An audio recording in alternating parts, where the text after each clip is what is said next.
Well, it is so interesting to hear you describe that there, and I'll put a video that I came across on the podcast page for today, which you can access at psychspiels.com.au, because it's a fascinating, I suppose, account of someone who experiences dissociative identity disorder. And of all of the examples that you were talking about there, I suppose what stood out to me was just how distressing it would be to lose that calibration of self.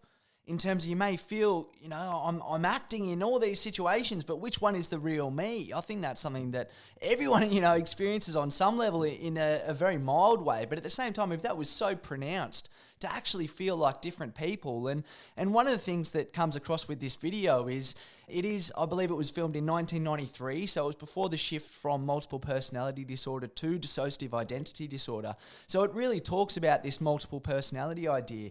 But the lady in this video just had such an eloquent way of putting her experience with the multiplicity and with the parts that she experiences as multiple personalities. And she said of her different parts, every traumatic event, they would protect me. They would get abused so I wouldn't have to.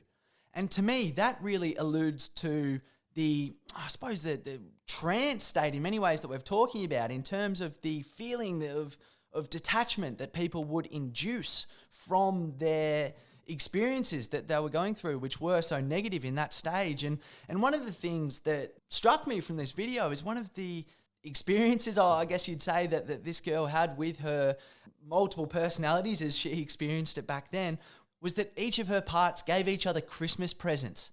And her dissociation was so pronounced to the point where I think she even said something like, you'd come across something in a strange place and you knew that wasn't for you, so you'd leave it for someone else, obviously referring to one of her parts there. So I'll put that up on the podcast page just because it is such a striking example to me of, I suppose, the change in itself that someone would experience, not so much seeing it, but hearing someone articulate what it is like to experience